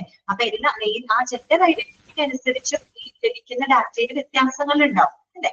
പിന്നെ എന്താണ് സിംറ്റംസ്, രോഗലക്ഷണങ്ങൾ. പലർക്കും പല രോഗങ്ങളാണ്, പല വിധത്തിലുള്ള രോഗലക്ഷണങ്ങളുമായിട്ടാണ് ഡോക്ടേഴ്സിനെ കൺസൾട്ട് ചെയ്യാൻ വരുന്നത്. ഓക്കെ, പിന്നെ മറ്റ് physical findings and laboratory data. അപ്പൊ വളരെ ഗുരുതരമായിട്ടുള്ള അസുഖം ഉള്ള ഒരാൾ വരുന്നു, നമ്മൾ ഏതെങ്കിലും ഒരു ഫിസിക്കൽ എക്സാമിനേഷനിലൂടെ നമുക്ക് വേണ്ടത്ര വിവരങ്ങൾ ലഭിച്ചിട്ടില്ല എന്നുണ്ടെങ്കിൽ നമ്മൾ കുറെ കൂടെ ഒരു ലാബ് ടെസ്റ്റ് ചിലപ്പോൾ കണ്ടക്ട് ചെയ്യും, അല്ലെങ്കിൽ ചിലപ്പോൾ ഒരു റേഡിയോളജി ടെസ്റ്റ് നമുക്ക് നടത്തേണ്ടതായിട്ട് വരും. അപ്പൊ അതിനനുസരിച്ച് ഡാറ്റയുടെ അളവ് വ്യത്യാസമുണ്ട്. ചിലവരുടെ രോഗം ഡയഗ്നോസ് ചെയ്യാൻ നമുക്ക് കൂടുതൽ ടെസ്റ്റുകൾ നടത്തേണ്ടതായിട്ട് വരും, അല്ലെങ്കിൽ കൂടുതൽ ഡാറ്റ നമുക്ക് കളക്ട് ചെയ്യേണ്ടതായിട്ട് വരും. എങ്കിൽ മാത്രമേ ഒരു ഫൈനൽ ഡയഗ്നോസിസ് നമുക്ക് നടത്താൻ. അതാണ് നമ്മളിവിടെ പറഞ്ഞത്. ഡിഗ്രി ഓഫ് ഡീറ്റെയിൽസ്, നമുക്ക് ഫിസിക്കൽ എക്സാമിനേഷനിലൂടെ ലഭിക്കുന്ന വിവരങ്ങളുടെ അളവ്, വ്യാപ്തി എന്ന് പറയുന്നത് അത് ഓരോരുത്തരുടെ ഏജ്, അതുപോലെ ജെൻഡർ ഐഡന്റിറ്റി, അവരുടെ മറ്റുള്ള ലബോറട്ടറി ഡാറ്റ, അതുപോലെ രോഗലക്ഷണങ്ങൾ എന്നിവയ്ക്കനുസരിച്ച് വ്യത്യാസം ഉണ്ടായിരിക്കും, അളവില് വ്യത്യാസം ഉണ്ടായിരിക്കും. മനസ്സിലായോ പറഞ്ഞ കാര്യങ്ങള്? ഓക്കെയാണോ? ഫിസിക്കൽ എക്സാമിനേഷൻ മനസ്സിലായില്ലേ? നെക്സ്റ്റ് വരുന്നതാണ് ഫിസിഷ്യൻ ഓർഡർ. അതാണ് ഞാൻ അവിടെ നേരത്തെ തിരുത്താൻ പറഞ്ഞത്. ഫിസിഷ്യൻ ഓർഡർ എന്നാണ് കേട്ടോ കറക്റ്റ്. ഫിസിഷ്യൻ ഓർഡർ, എന്താണ് ഫിസിഷ്യൻ ഓർഡർ എന്നതുകൊണ്ട് ഉദ്ദേശിക്കുന്നത്? കൃത്യമായിട്ട് മനസ്സിലാക്കി വെക്കാം, അത് അണ്ടർലൈൻ ചെയ്ത് വെക്കാം. The written or oral orders that constitute the attending physician's direction to nursing and auxiliary services and concerning all medications and treatments of the patient. Underline ചെയ്യാം കേട്ടോ. അതായത് എന്താണ്, ഒരു ഡോക്ടർ, ഫിസിഷ്യൻ ഓർഡർ എന്ന് പറയുമ്പോൾ തന്നെ ഒരു ഡോക്ടറുടെ ഓർഡർ ആണ് അല്ലെ, ഒരു ഡോക്ടറുടെ ഓർഡർ ആണ്. അപ്പൊ ഡോക്ടറുടെ ഓർഡർ എന്ന് കേൾക്കുമ്പോൾ നിങ്ങൾ തെറ്റിദ്ധരിക്കരുത്, പ്രിസ്ക്രിപ്ഷൻ അല്ല ഉദ്ദേശിക്കുന്നത് കേട്ടോ. ഡോക്ടർ നമുക്ക് എഴുതി തരുന്ന മരുന്നിന്റെ പ്രിസ്ക്രിപ്ഷൻ അല്ല അവിടെ ഉദ്ദേശിക്കുന്നത്, അങ്ങനെ കൺഫ്യൂസ്ഡ് ആവരുത്. ഫിസിഷ്യൻ ഓർഡർ എന്ന് പറഞ്ഞാല് എന്താണ് ഉദ്ദേശിക്കുന്നത്, ഒരു ഡോക്ടർ, ഓക്കെ, ഒരു ഫിസിഷ്യൻ, അദ്ദേഹം തന്റെ നഴ്സസിനും മറ്റ് മെഡിക്കൽ സ്റ്റാഫുകൾക്കും ഈ പറയുന്ന രോഗിയുടെ മെഡിസിൻസിനെ പറ്റിയിട്ടും അവരുടെ ചികിത്സകളെ പറ്റിയൊക്കെ കൊടുക്കുന്ന വാക്കാലും രേഖാമൂലവും കൊടുക്കുന്ന നിർദ്ദേശങ്ങൾ, അതിനെയാണ് നമ്മൾ എന്ത് പറയുന്നത്, ഫിസിഷ്യൻ ഓർഡർ എന്നത് ഉദ്ദേശിക്കുന്നത്. ചിലപ്പോൾ നിങ്ങൾ കേൾക്കുമ്പോൾ ഫിസിഷ്യൻ ഓർഡർ എന്ന് കേൾക്കുമ്പോൾ ആ ഡോക്ടറുടെ ഓർഡർ എന്ന് പറയുമ്പോൾ ഡോക്ടർ നമുക്ക് എഴുതി തരുന്ന പ്രിസ്ക്രിപ്ഷൻ ആണെന്ന് വിചാരിക്കും. അതല്ല അവിടെ ഉദ്ദേശിക്കുന്നത് കേട്ടോ. നമുക്ക് എഴുതി തരുന്ന പ്രിസ്ക്രിപ്ഷൻ അല്ല അവിടെ ഉദ്ദേശിക്കുന്നത്. ഒരു ഡോക്ടർ അവരുടെ നഴ്സസിനും മറ്റു മെഡിക്കൽ സ്റ്റാഫുകൾക്കും രോഗിയുടെ അസുഖത്തെ പറ്റിയിട്ടും അതുപോലെ അവരുടെ ചികിത്സയെ പറ്റിയിട്ടും അവർക്ക് കൊടുക്കേണ്ട മരുന്നുകളെ പറ്റിയിട്ടും വാക്കാലും രേഖാമൂലവും കൊടുക്കുന്ന നിർദ്ദേശങ്ങള്. അതിനെയാണ് നമ്മള് ഫിസിഷ്യൻ ഓർഡർ ആണ് ശരിക്കും. ഒരു ഡോക്ടർ തന്നെ നഴ്സസിനും മറ്റ് സപ്പോർട്ടിംഗ് സ്റ്റാഫുകൾക്കും കൊടുക്കുന്ന ഓർഡർ ആണ്. ആർക്ക് വേണ്ടിയിട്ടാണ്? പേഷ്യന്റിന്റെ ചികിത്സയ്ക്ക് വേണ്ടിയിട്ട്. അല്ലെങ്കിൽ നമുക്കറിയാം ഒരു ഡോക്ടർ എന്ന് പറയുമ്പോൾ അവര് വരുന്നു, അവര് നിർദ്ദേശം മരുന്നുകളും മറ്റുമൊക്കെ കൊടുക്കുന്ന നഴ്സസ് ആണ്. പക്ഷെ ആ പേഷ്യന്റിന്റെ അനുസരിച്ച് അതിന്റെ പേഷ്യന്റ് ട്രീറ്റ്മെന്റിന് കംപ്ലീറ്റ് സൂപ്പർവിഷൻ ഗൈഡൻസ് കൊടുക്കുന്നത് ആരാണ്? ഡോക്ടറാണ്. ഡോക്ടർ തന്റെ നിർദ്ദേശങ്ങളാണ് നഴ്സസിനും മറ്റു മെഡിക്കൽ സ്റ്റാഫുകൾക്കും കൊടുക്കുന്നു. അവരാണ് നമുക്കത് തരുന്നത്. ഓക്കെ, അത് അണ്ടർലൈൻ ചെയ്ത് വെക്കുക. അത് റിട്ടേൺ ഓർ ഓറൽ ഓർഡേഴ്സ്, അതായത് രേഖാമൂലം കൊടുക്കുന്ന ഓർഡേഴ്സുകളുണ്ട്. അതുകൂടാതെ വാക്കാലെ കൊടുക്കും അല്ലെ. ഇതിപ്പോ ഡോക്ടർ പറയും നഴ്സിന്റെ അടുത്ത് പേഷ്യന്റിന്റെ കാര്യങ്ങളൊക്കെ ചെയ്യണമുണ്ട്, ഇന്ന സമയത്ത് ഇന്ന് കൊടുക്കണം എന്നൊക്കെ വാക്കാലും കൊടുക്കുന്ന നിർദ്ദേശങ്ങളുണ്ട്. ഇതെല്ലാം ഉൾപ്പെടുന്നതാണ് ഇത് ഫിസിഷ്യൻ ഓർഡർ എന്ന് പറയുന്നത്. ഓക്കെ, ക്ലിയർ ആയോ? മനസ്സിലായോ? ഫിസിഷ്യൻ ഓർഡർ ഓക്കെ അല്ലേ?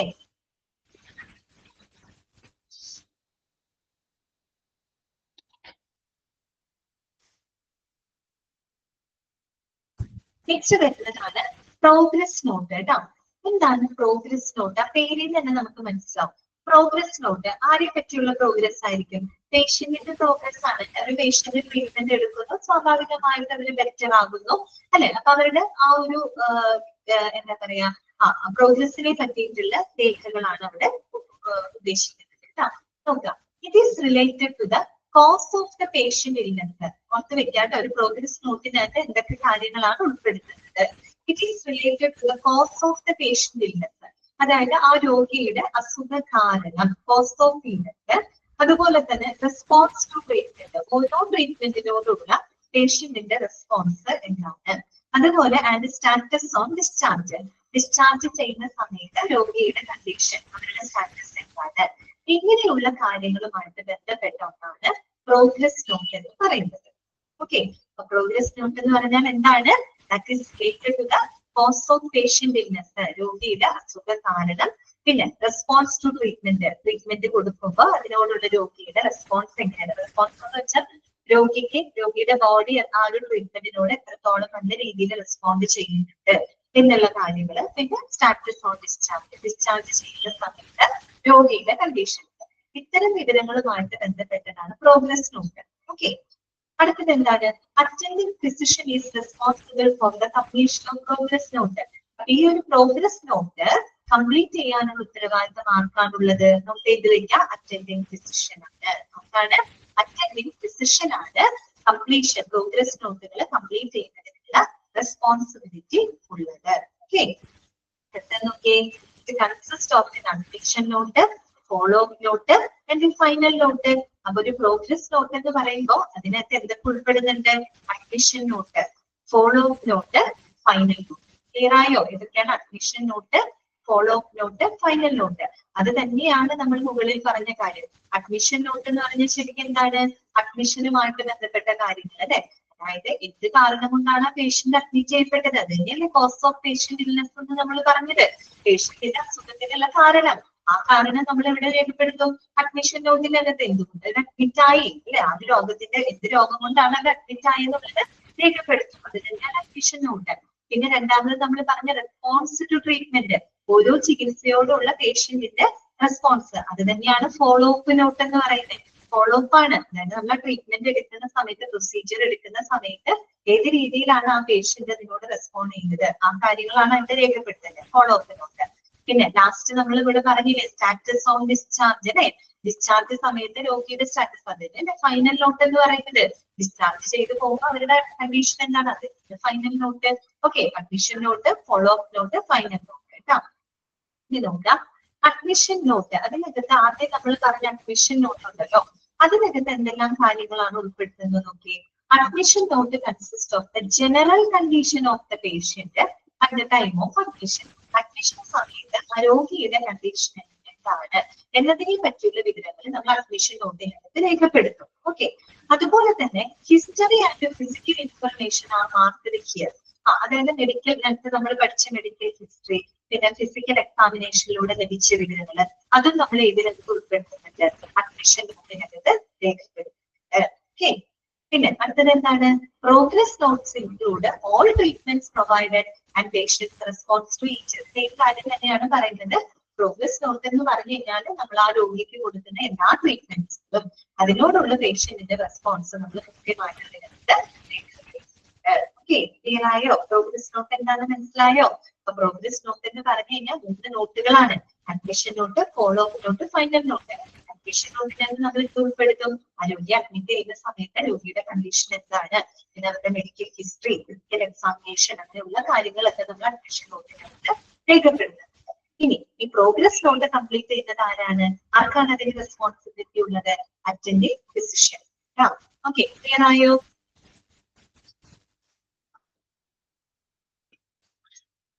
ഓക്കെ ആണോ?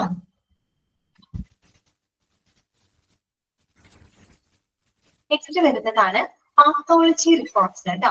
എന്താണ് പാത്തോളജി റിപ്പോർട്ട്സ്? പാത്തോളജി റിപ്പോർട്ട് എന്ന് പറഞ്ഞാൽ എന്താണ്? പാത്തോളജി റിപ്പോർട്ട് നമ്മള് ചിലപ്പോൾ നിങ്ങൾ തോന്നുന്ന ലാബ് റിപ്പോർട്ട് ആണ് എന്ന് തോന്നും. ലാബ് റിപ്പോർട്ടും പാത്തോളജി റിപ്പോർട്ടും ഏകദേശം റിലേറ്റഡ് ആണ്. പക്ഷെ കൂടുതലും നമ്മൾ ലാബ് എന്ന് പറയുമ്പോൾ അതിന് എല്ലാ ടെസ്റ്റുകളും വരുന്നുണ്ട്. ബ്ലഡ്, യൂറിൻ, അങ്ങനെയൊക്കെയുള്ള എല്ലാ കോമൺ ടെസ്റ്റുകളും. പാത്തോളജി എന്ന് പറയുമ്പോൾ കുറേ കൂടെ നമ്മൾ ചില സ്പെഷ്യലൈസ്ഡ് ആയിട്ടുള്ള അസുഖങ്ങളുടെ രോഗനിർണയത്തിനായിട്ട് നടത്തുന്ന ടെസ്റ്റുകളാണ്. പ്രത്യേകിച്ച് നമ്മുടെ ക്യാൻസർ ഒക്കെ പോലെയുള്ള ക്യാൻസർ, മറ്റുള്ള ഇൻഫ്ലമേഷൻസ്, അങ്ങനെയുള്ള രോഗങ്ങളുടെയൊക്കെ നിർണയത്തിന് വേണ്ടി നടത്തുന്നതാണ് പാത്തോളജി ടെസ്റ്റ് എന്ന് പറയുന്നത് കേട്ടോ. നോക്കുക, എന്താണ് pathology report? Microscopic and macroscopic description of the tissue expelled removed from the patient during the time of surgery or a specialized procedure, ബ്രാക്കറ്റില് biopsy, to supply the tissue for pathological analysis. അതായത് pathology report എന്ന് പറഞ്ഞു കഴിഞ്ഞാല് microscopic and macroscopic description of tissue expelled. നമ്മൾ ഈ സർജറിയുടെ ഭാഗമായിട്ട് അല്ലെങ്കിൽ നമ്മൾ വല്ല സ്പെഷ്യലൈസ്ഡ് ആയിട്ടുള്ള പ്രൊസീജിയർ ലൈക്ക് ബയോപ്സിയെ പറ്റി നിങ്ങൾ കേട്ടിട്ടുണ്ടാകും. നമ്മൾ ക്യാൻസർ ഒക്കെ കൺഫേം ചെയ്യുന്നതിനായിട്ട് നടത്തുന്ന ടെസ്റ്റ് ആണ് കേട്ടോ. ക്യാൻസർ പോലെയുള്ള അസുഖങ്ങള് അല്ലെങ്കിൽ ക്യാൻസർ ഒക്കെ കൺഫേം ചെയ്യുന്നതിനായിട്ട് നടത്തുന്ന ടെസ്റ്റ് ആണ് ബയോപ്സി ടെസ്റ്റ് എന്ന് പറയുന്നത്. അപ്പോ നമ്മൾ ഈ പറയുന്ന സർജറിയുടെ ഭാഗമായിട്ട് നമ്മുടെ ശരീരത്തിൽ നിന്ന് റിമൂവ് ചെയ്യുന്നോ നീക്കം ചെയ്യുന്ന ടിഷ്യൂസുകളൊക്കെ ഉണ്ടാവുമല്ലോ, അതിന്റെ എന്താണ് ടെസ്റ്റുകളാണ്, അതിന്റെ ലാബ് ടെസ്റ്റുകളാണ് കേട്ടോ. അതിന്റെ വളരെ മൈക്രോസ്കോപ്പിക് ആൻഡ് മാക്രോസ്കോപ്പിക് എന്ന് വെച്ചാൽ വളരെ മൈന്യൂട്ട് ആയിട്ടുള്ളതും വിശദമായിട്ടുള്ളതുമായിട്ടുള്ള ലാബ് ടെസ്റ്റുകൾ. ഓക്കെ, അതിനെയാണ് നമ്മൾ അതിൽ നിന്ന് ലഭിക്കുന്ന വിവരങ്ങളാണ് പാത്തോളജി റിപ്പോർട്ട് എന്ന് പറയുന്നത് കേട്ടോ. ഓക്കെ, എന്തിനു വേണ്ടിയിട്ടാണ്? To supply tissue for pathological analysis. അതായത് ക്യാൻസർ പോലെയുള്ള ബയോപ്സി ടെസ്റ്റിന് വേണ്ടിയിട്ടൊക്കെ നമ്മൾ ചില എന്താ പറയാ ലംബുകള്, ചില മുഴകള്, സ്വാലൊക്കെ ഉണ്ടായി കഴിഞ്ഞാൽ നമ്മളത് സർജറിയിലൂടെ റിമൂവ് ചെയ്തിട്ട് എന്ത് ചെയ്യും? അത് ക്യാൻസറസ് ആണോ അല്ലയോ എന്നുള്ളത് അറിയാൻ വേണ്ടിയിട്ട് അത് ബയോപ്സി ടെസ്റ്റിനൊക്കെ ആയിരിക്കും അല്ലെ. അപ്പൊ അത്തരത്തിലുള്ള ടിഷ്യൂ സെല്ലുകൾ, അതിന്റെ പരിശോധനകളാണ് പാത്തോളജി റിപ്പോർട്ടിനകത്ത് ഉൾപ്പെടുത്തുന്നത്. ഓക്കെ, ക്ലിയർ ആയോ? മൈക്രോസ്കോപ്പിക് ആൻഡ് മാക്രോസ്കോപ്പിക് ഡിസ്ക്രിപ്ഷൻ ആണ് കേട്ടോ. ദാറ്റ് മീൻസ് നമ്മൾ എക്സ്പെൽ ചെയ്യുന്ന റിമൂവ് ചെയ്യുന്ന ടിഷ്യൂസിന്റെ ചെറുതും വലുതുമായിട്ടുള്ള ടെസ്റ്റുകളാണ് അതിനകത്ത് ഉൾപ്പെടുത്തുന്നത് കേട്ടോ. ഓക്കെ, ക്ലിയർ ആയോ? പാത്തോളജി റിപ്പോർട്ട് മനസ്സിലായോ?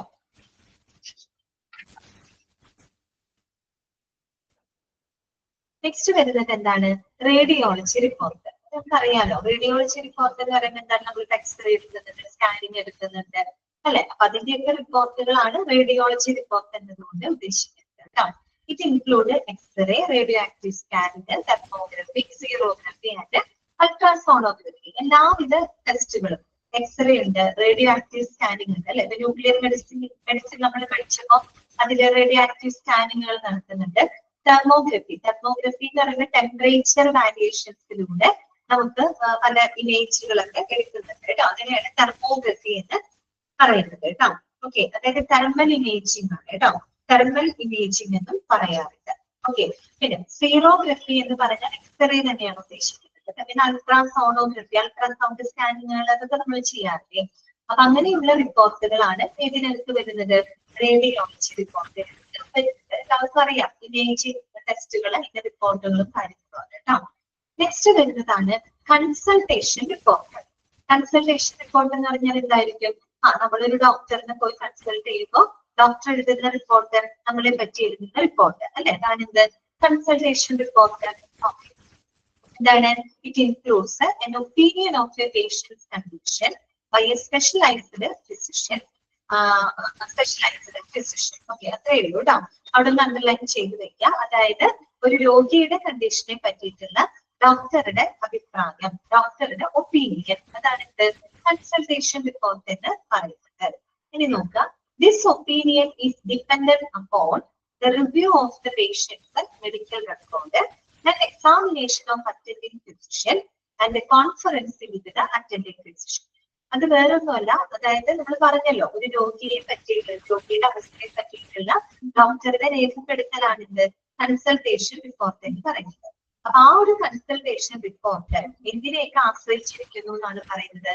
That dependent upon the review of the പേഷ്യന്റിന്റെ മെഡിക്കൽ റെക്കോർഡുകൾ, അതുപോലെ പേഷ്യന്റിനെ ചികിത്സിക്കുന്ന ഡോക്ടേഴ്സ് അവരുമായിട്ടുള്ള ഒരു കോൺഫറൻസിലൂടെ അല്ലെങ്കിൽ അവരുമായിട്ടുള്ള ഒരു ഡിസ്കഷനിലൂടെയാണ് നമ്മൾ ആ ഒരു പേഷ്യന്റിന്റെ കണ്ടീഷൻസ് അവിടെ രേഖപ്പെടുത്തുന്നത്. അല്ലാണ്ട് വെറുതെ രേഖപ്പെടുത്തല്ല, അവരുടെ മെഡിക്കൽ റെക്കോർഡുകളും മറ്റ് പരിശോധിച്ച് അവരെ ചികിത്സിക്കുന്ന ഡോക്ടേഴ്സിന്റെ ഫൈൻഡിങ്സും എല്ലാം ഡിസ്കസ് ചെയ്തതിന് ശേഷമാണ് നമ്മൾ ആ ഒരു പേഷ്യന്റിന്റെ കണ്ടീഷനെ പറ്റിയിട്ടുള്ള വിവരങ്ങൾ രേഖപ്പെടുത്തുന്നത്, ഒരു ഡോക്ടർ രേഖപ്പെടുത്തുന്നത്. അതാണ് ഇത് കൺസൾട്ടേഷൻ റിപ്പോർട്ട് എന്ന് പറയുന്നത്.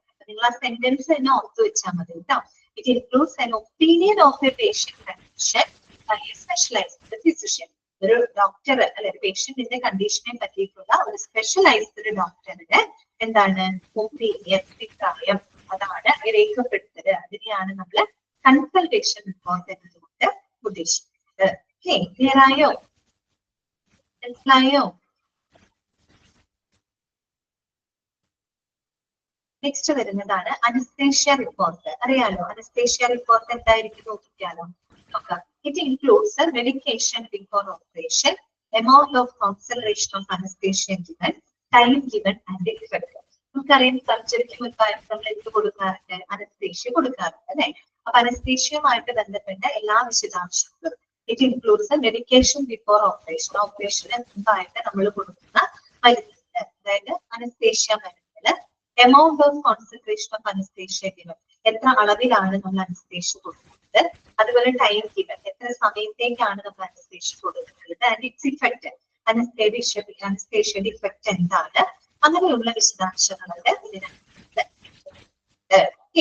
അതുകൂടാണ്ട് it also includes anaesthetic agent, amount, the technique used to execute it, the effect and duration of the anesthetic, the temperature, pulse, respiration and blood pressure, etc. അത് കൂടാണ്ട് ഏത് അനസ്തെറ്റിക് ഏജന്റ്, അനസ്തെറ്റിക് ഏജന്റ് എന്ന് പറയുന്നത് എന്താണ്? നമ്മൾ anaesthesia medicine ഏതാണ് ഉപയോഗിക്കുന്നത്, ഏത് രീതിയിലാണ്, അതായത് എമൗണ്ട്, എത്ര അളവിലാണ് നമ്മൾ അനസ്തേഷ്യ കൊടുത്തിട്ടുള്ളത്, technique used to execute it, അതായത് ഏത് ടെക്നിക് ഉപയോഗിച്ചുകൊണ്ടാണ് നമ്മൾ അനസ്തേഷ്യ രോഗിയെ അഡ്മിനിസ്റ്റർ ചെയ്യുന്നത്. നമുക്ക് അനസ്തേഷ്യ മാസ്ക് വഴി കൊടുക്കാം, IV ആയിട്ട് കൊടുക്കാം, അതൊക്കെ നമ്മൾ പഠിച്ചിട്ടുണ്ടല്ലോ.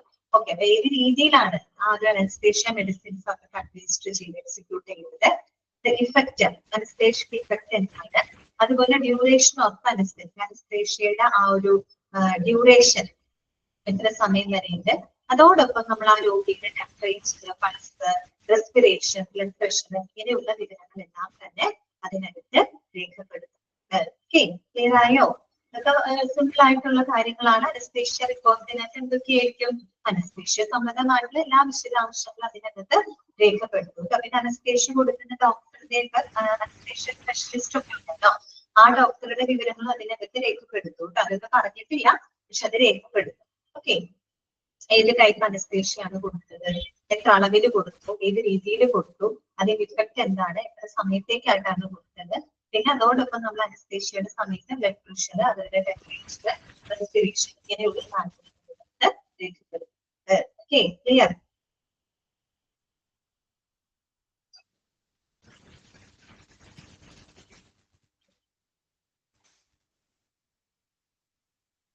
നെക്സ്റ്റ് വരുന്നതാണ് ഓപ്പറേഷൻ റിപ്പോർട്ട് കേട്ടോ. ഓക്കെ, അനസ്തേഷ്യ കഴിഞ്ഞു പിന്നെ അടുത്തെന്തായിരിക്കും?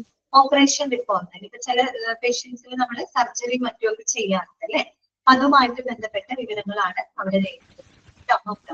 It includes consent for the surgery, pre anaesthesia, anaesthesia and post anaesthesia reports and the operative report. അപ്പൊ ഓപ്പറേഷൻ റിപ്പോർട്ട് എന്ന് പറയുമ്പോൾ ആദ്യം തന്നെ സർജറിയുടെ കൺസെന്റ് വേണം അല്ലെ, സർജറിക്ക് കൺസെന്റ്, ആ കൺസെന്റ് ഫോം ഉണ്ടായിരിക്കും. പിന്നെ സർജറിക്ക് മുമ്പായിട്ട് നമ്മൾ അനസ്തേഷ്യ കൊടുക്കുമല്ലോ. ഓക്കെ, അപ്പൊ പ്രീ അനസ്തേഷ്യ, അനസ്തേഷ്യക്ക് മുമ്പുള്ള രോഗിയുടെ അവസ്ഥ എന്താണ്, അനസ്തേഷ്യ സമയത്തെ രോഗിയുടെ അവസ്ഥ എന്താണ്, അതിന്റെ പോസ്റ്റ് അനസ്തേഷ്യ, അനസ്തേഷ്യ ചെയ്തതിനു ശേഷം, ദാറ്റ് മീൻസ് സർജറിക്ക് ശേഷമുള്ള അവരുടെ കണ്ടീഷൻ എന്താണ്, അതിന്റെ ഓപ്പറേറ്റീവ് റിപ്പോർട്ട്, സർജറിയുടെ റിപ്പോർട്ട്, വിശദാംശങ്ങളൊക്കെ അതിനകത്ത് ഉൾപ്പെടുത്തിയിട്ടുണ്ടായിരിക്കും. ഇനി നോക്കാം, A pre operative diagnosis should be recorded before surgery. അതോടൊപ്പം നമ്മൾ സർജറിക്ക് മുമ്പായിട്ട് ആ രോഗിയുടെ pre operative diagnosis, pre operative diagnosis വെച്ച് കഴിഞ്ഞാല് ഓപ്പറേഷന് മുമ്പായിട്ടുള്ള രോഗിയുടെ അവസ്ഥ, രോഗിയുടെ ഡയഗ്നോസിസ്, ഹെൽത്ത് കണ്ടീഷൻ, അത് സർജറിക്ക് മുമ്പായിട്ട് തന്നെ രേഖപ്പെടുത്തിയിരിക്കണം. ഓക്കെ, പിന്നെന്താണ്, it involves the full description of the detection, both normal and abnormal, organs explored, procedures, switches, drains and sponges used, name of surgeon and assistant. അതുകൂടാതെ നമ്മൾ ഒരു ഓപ്പറേഷൻ റിപ്പോർട്ട് എന്ന് പറയുമ്പോൾ അതിൽ എല്ലാ ഡിസ്ക്രിപ്ഷൻ, എല്ലാ വിശദാംശങ്ങളും അതിനകത്ത് രേഖപ്പെടുത്തിയിരിക്കണം. എന്നുവെച്ചാൽ നോർമൽ ആയിട്ടുള്ളതും അബ്നോർമൽ ആയിട്ടുള്ള കണ്ടെത്തലുകൾ എന്തൊക്കെയാണ്, അതുപോലെ ഏതൊക്കെ ഓർഗനുകൾ, ഏതൊക്കെ അവയവങ്ങളാണ് സർജറിയുടെ ഭാഗമായിട്ടുള്ളത്, അല്ലെങ്കിൽ ഏത് ഓർഗനിലാണ് നമ്മൾ സർജറി ചെയ്തിട്ടുള്ളത്, എന്തൊക്കെ പ്രൊസീജിയറുകൾ ചെയ്യുന്നു, സ്വിച്ചേഴ്സ്, തുന്നലുകൾ, നമ്മൾ ഈ പറയുന്ന സർജറിക്കായിട്ടൊക്കെ ഉപയോഗിച്ച മെറ്റീരിയലുകൾ, ടൂൾസുകൾ, അങ്ങനെയുള്ള കാര്യങ്ങളൊക്കെ അവിടെ റെക്കോർഡ് ചെയ്ത് വെക്കും കേട്ടോ. ഡ്രെയിൻസ് ആൻഡ് സ്പോഞ്ചസ്, നമ്മളെ സ്പോഞ്ചസ് മീൻസ് നമ്മൾ ഉപയോഗിച്ച വസ്തുക്കളാണ് കേട്ടോ. അതായത് ബ്ലഡ് ഡ്രെയിൻ ചെയ്യാനും അതുപോലെ തന്നെ നമ്മൾ അതിൽ ഉപയോഗിച്ച ടൂളുകൾ, എക്യുപ്മെന്റ്സ്, അങ്ങനെയുള്ള എല്ലാ വിവരങ്ങളും അതിനകത്ത് രേഖപ്പെടുത്തും. അതുപോലെ name of surgeons and assistant കേട്ടോ. സർജറി ചെയ്ത വ്യക്തി, ഡോക്ടേഴ്സ്, അവരുടെ അസിസ്റ്റന്റിന്റെ പേരുകളും ഇവിടെ രേഖപ്പെടുത്തുന്നുണ്ട്. ഓപ്പറേഷൻ റിപ്പോർട്ടിനകത്ത് രേഖപ്പെടുത്തുന്നുണ്ട്. ഓക്കെ, അടുത്തതാണ് റിക്കവറി റൂം റെക്കോർഡ്. ചികിത്സാ മതി, അനസ്തേഷ്യ കൊടുക്കുന്ന, അനസ്തേഷ്യ കഴിഞ്ഞാൽ പിന്നെ ഓപ്പറേഷൻ ആയിരിക്കും. ഓപ്പറേഷൻ റിപ്പോർട്ടിനകത്ത് ഈ പറയുന്ന വിവരങ്ങൾ ഉൾപ്പെടുത്തുന്നു. ഓപ്പറേഷൻ കഴിഞ്ഞു കഴിഞ്ഞാൽ രോഗിയെ നമ്മൾ എങ്ങോട്ടേക്ക് മാറ്റും, റിക്കവറി റൂമിലേക്ക് മാറ്റും അല്ലെ, എവിടേക്ക് മാറ്റും, റിക്കവറി റൂമിലോട്ട് മാറ്റും. അപ്പൊ അവിടെയുള്ള പേഷ്യന്റിന്റെ വിവരങ്ങളാണ് റിക്കവറി റൂം റെക്കോർഡിനകത്ത് രേഖപ്പെടുത്തുന്നത്. It involves complete record from the time the patient leaves the operating room till he reaches the nursing room. Okay, അതായത് റിക്കവറി റൂം റെക്കോർഡ് എന്ന് പറയുമ്പോൾ അതിൽ എങ്ങനെയുള്ള വിവരങ്ങളാണ് നമ്മൾ ഉൾപ്പെടുത്തുന്നത്, ആ ഒരു പേഷ്യന്റ് ഓപ്പറേഷൻ റൂം വിടുന്നത് തൊട്ട് നഴ്സിംഗ് റൂം എത്തുന്നത് വരെയുള്ള രോഗിയുടെ ആ ഒരു സ്റ്റാറ്റസ് ഉണ്ടല്ലോ, ആ വിവരങ്ങളാണ് നമ്മൾ ഇതിനകത്ത് രേഖപ്പെടുത്തുന്നത്, റിക്കവറി റൂം റെക്കോർഡിനകത്ത് രേഖപ്പെടുത്തുന്നത്. എപ്പോഴാണ് ഓപ്പറേഷൻ റൂം, ഈ രോഗി ഓപ്പറേഷൻ കഴിഞ്ഞ് ഓപ്പറേഷൻ റൂം വിടുന്നത് തൊട്ട് അവർ നഴ്സിംഗ് റൂമിലോട്ട് എത്തുന്നത് വരെ, റിക്കവറി റൂമിലോട്ട് എത്തുന്നത് വരെയുള്ള ആ രോഗിയുടെ സ്റ്റാറ്റസ്, രോഗിയുടെ ഹെൽത്ത് കണ്ടീഷൻസ്, അങ്ങനെയുള്ള കാര്യങ്ങളാണ് നമ്മൾ റിക്കവറി റൂം റെക്കോർഡിനകത്ത് രേഖപ്പെടുത്തുന്നത്. ക്ലിയർ ആയോ?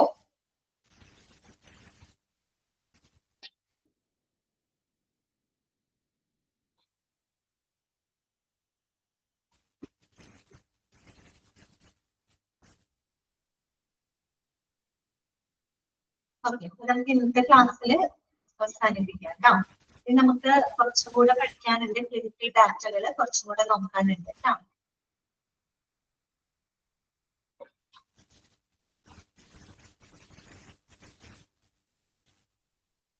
അൺമ്യൂട്ട് ചെയ്തിട്ടുണ്ട് കേട്ടോ. ഇന്നത്തെ ക്ലാസ്സിൽ നിങ്ങൾക്ക് എന്തെങ്കിലും ഡൗട്ട്സുകൾ ഉണ്ടെങ്കിൽ ചോദിക്കാം.